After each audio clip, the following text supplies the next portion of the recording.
પછી હું ચાલુ કરું. આજે કોઈ દીકરી છે કઈ ભૂલી ગયા માર્ગદર્શન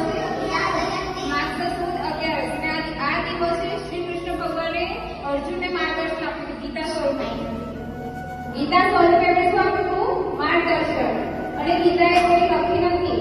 ગીતા શું છે રચેલી છે જે કૃષ્ણ ભગવાનના મુખમાંથી નીકળેલી છે અને પછી એની રચના થઈ છે. ગીતા કઈ ભાષામાં લખાયેલી છે ખબર છે બધાને? ગીતામાં 18 અધ્યાય આવેલા છે, 7 શ્લોક આવેલા છે.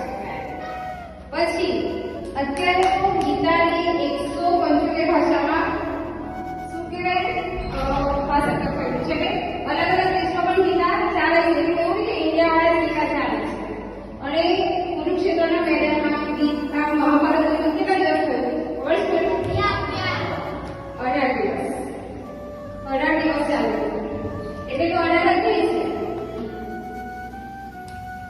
18 દિવસ ચાલે.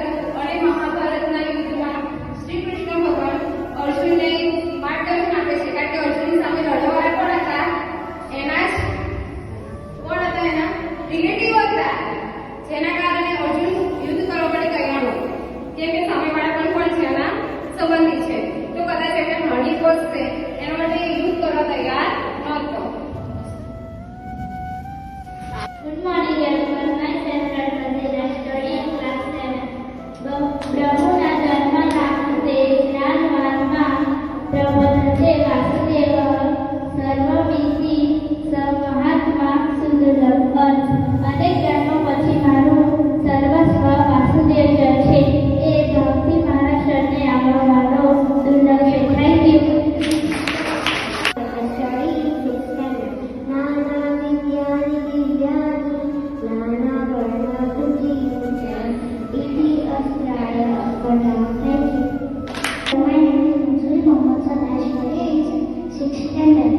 नमस्ते शारदा देवी कृष्णा पुष्पधारिणी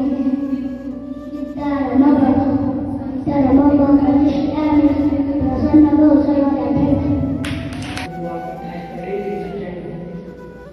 धर्मक्षेत्रे कुरुक्षेत्रे समवेतायुज्य माता पांडवाश्रम किम कुरु संजय. Thank you.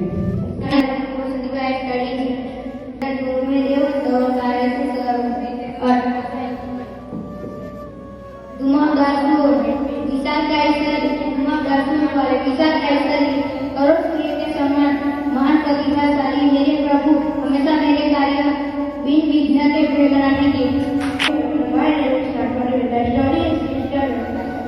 ब्रह्मा गुरु विष्णु गुरु देवो महेश्वरा गुरु साक्षात् परब्रह्म तस्मै श्री गुरुवे नमः.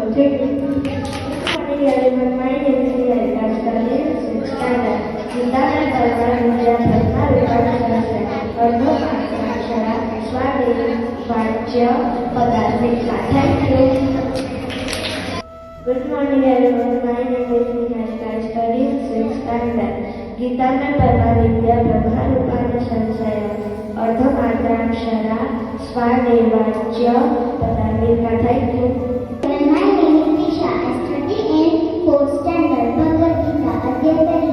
धर्मक्षेत्र कुरुक्षेत्र समवेताये सर्व मामकाय पांडवश्च किम कुर्वत संजय. अर्थ. धृतराष्ट्र કહ્યું, હો સંજય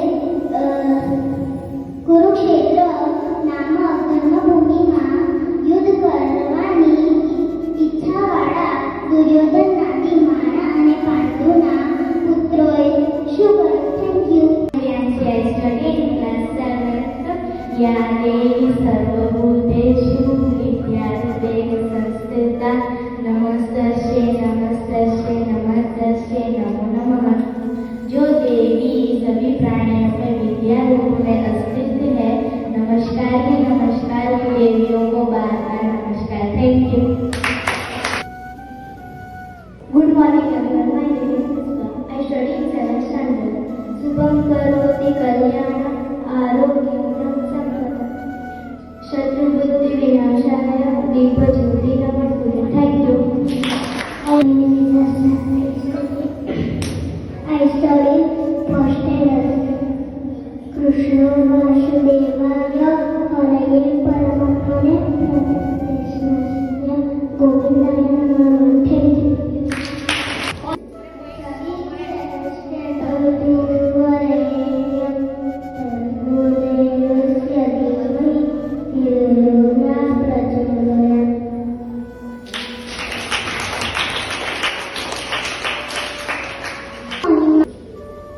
અત્યારે ગીતા જયંતિ નિમિત્તે ઉપસ્થિત તમામ શિક્ષકગણ તથા વાલા વિદ્યાર્થીઓ તમે બધા જ સરસ મજાનો શ્લોક બોલ્યા. દરેક વિદ્યાર્થી સરસ તૈયારી કરીને આવ્યા, સારું લાગ્યું. તો બધાને એક વાર ફરીથી 3 તાળીનું સન્માન કરીએ. 3 તાળી પાડો તાળી સાથે. બધા પાડો. તો હવે આપણે જ્યારે સવારમાં ઉઠીએ, બરાબર, ઉઠીને સ્નાન કરી અને પછી શું કરવાનું હોય? પ્રાર્થના કરવાની હોય ને. તો 2 હાથ જોડીને જે પહેલો શ્લોક બોલવાનો હોય, કયો શ્લોક હોય? કરાગ્રે વસતે લક્ષ્મી, કરમૂલે સરસ્વતી, કરમધ્યે તુ ગોવિંદ, પ્રભાતે કર દર્શન. કર એટલે હાથ. હાથના અગ્રભાગમાં કોણ વસે છે? લક્ષ્મી. અને કરમૂલે સરસ્વતી એટલે કે પાછળના ભાગમાં સરસ્વતી વસે છે. અને કરમધ્યે તુ ગોવિંદ, મધ્ય ભાગમાં ભગવાન શ્રી કૃષ્ણનો વાસ હોય છે. બરાબર. હવે આજે ગીતા જયંતિ છે, બરાબર. તો ગીતાનો જે સંદેશ છે ને એ સાંભળીએ.